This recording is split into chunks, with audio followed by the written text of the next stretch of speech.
Famoso. On dit pas El Famosos, ça se dit El Famoso. Mais non, El Famoso, ça sonne mieux qu'El Famoso. Le swag sur YouTube, c'est une question de prononciation, pas d'exactitude. On s'en branle. Il a pas tort. Et qu'est-ce qu'on en a à foutre de l'exactitude? L'exactitude. Qu'est-ce qu'on en a à foutre? Je vous le demande. Non, personne n'a quelque chose à dire? Ça veut dire que j'ai raison, ça veut dire que j'ai raison. Fort malheureusement, voyez-vous, ce monde n'est parcouru que de Yanklis, au babillage incessant. Ah, ça gazouille des conjectures. Ah là, y a pas de souci, ça gazouille. Hein? Ah, ça gazouille des conjectures sur le dos des autres. Et ça remue du derche pour vendre, surtout. Hein? Les derches y remuent. Ah, les derches y remuent, là, ça. Je ne te veux pas dans mes alentours. Non, je veux rester seul, neutre, céleste.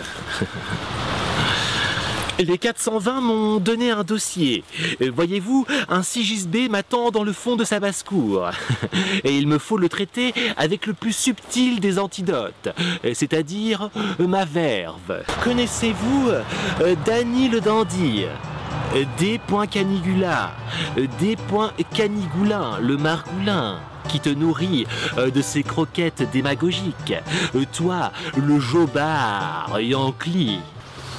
Avant de visionner cette vidéo et de vous substanter de ce pamphlet néronien, je vous incite très vivement à aller voir la vidéo de Danny Canigoulin. Ainsi vous pourrez saisir toutes les nuances infamantes de cette vidéo. Elle dure 42 minutes, alors roulez-vous peut-être un 5 feuilles, comme disent les Pères Noël. Roulez-vous un 5 feuilles avant de la regarder. Parce que c'est long quand même. Moi, ça me saoule un peu. Danny, c'est un peu le casuiste des cœurs, avec sa diction didactique. Et ses cheveux bien brossés, ses lunettes impeccables. Il paraît que son truc à lui, c'est d'aller sauver la veuve et l'orphelin, en demandant toujours un petit RT en retour. Oh bah quand même. Il dit des vérités qui dérangent. C'est la moindre des choses. Danny, à l'inverse des autres youtubeurs, n'incarne pas de rôle. Non, on pourrait le connoter de journaliste indépendant, citant du Nietzsche dans les remous du drama. C'est archi faux. Ce même journaliste indépendant qui, du haut de sa sincérité philosophale, nous affirmera que... Dire que cette vidéo sur ma chaîne va probablement être l'une des plus regardées. Mais tu l'as quand même fait, ta vidéo drama, Danny. Et elle dure quand même 42 minutes. 42 minutes. C'est désespérant. Ces minutes m'ont paru interminables. C'était interminable. Interminable. Interminable.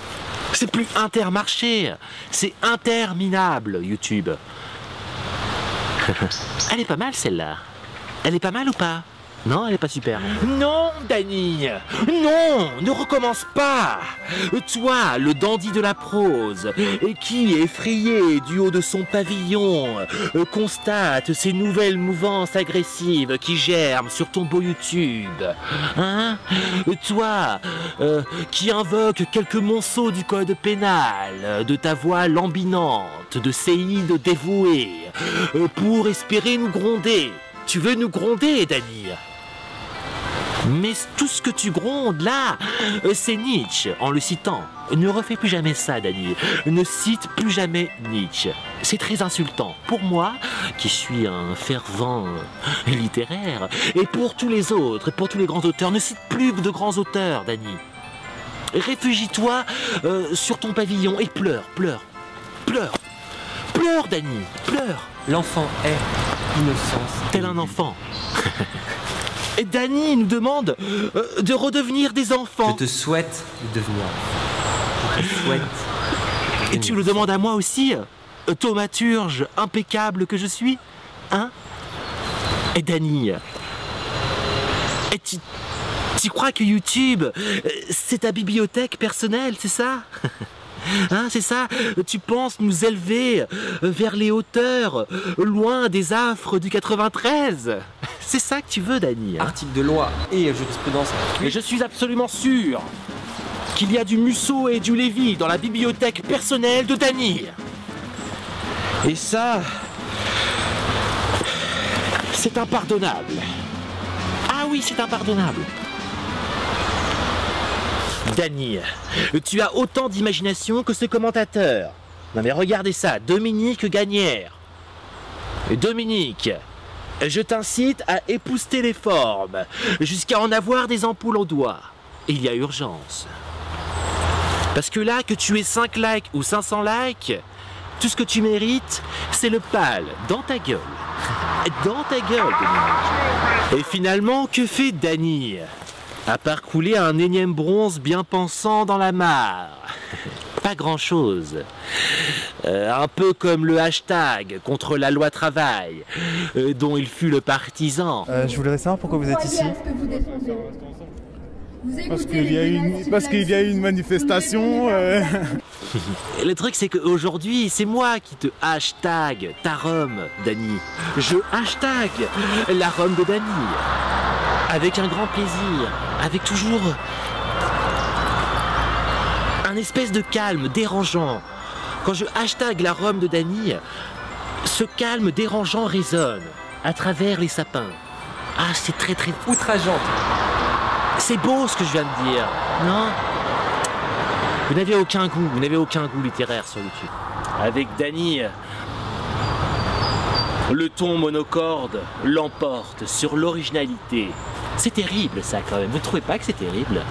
Ce ton monocorde de présentateur, dénué d'âme. Où est ton âme, présentateur? Manifeste-toi. Une voiture, passe. Moi, quand je parle, je finis tout le temps mes phrases de la même façon, et je combats la haine des trolls. Je brandis ma munificence vers le ciel, tel l'automate raisonnable.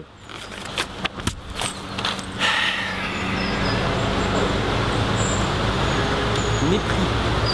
Je te hais, je te hais. La providence n'existe pas, car nous ne sommes tous que des Sisyphes, poussant la pierre de la vie. Et j'aime ce désordre que sème cette vague réfractaire sur YouTube. Ah, j'adore ça, j'adore. J'adore ça. Bien sûr que j'adore ça. Oui, oui. Vague réfractaire, coule sur moi, car il n'y a que la parole crue qui pousse les opprimés à réagir. Le reste n'est que mollesse bourgeoise, se reposant sur des coussins brodés Dany. Invective. Marque déposée. Bref, j'en ai terminé. Je retourne dans mes appartements, loin de vos ladreries incessantes. Vous pouvez laisser un commentaire sous ma théophanie, si cela vous chante. Hein? Moi, j'ai Léon Blois qui m'attend, et comme d'habitude, je suis désespéré. Mais bon, je touche du bois. Je touche du bois. Bravo, vraiment bravo.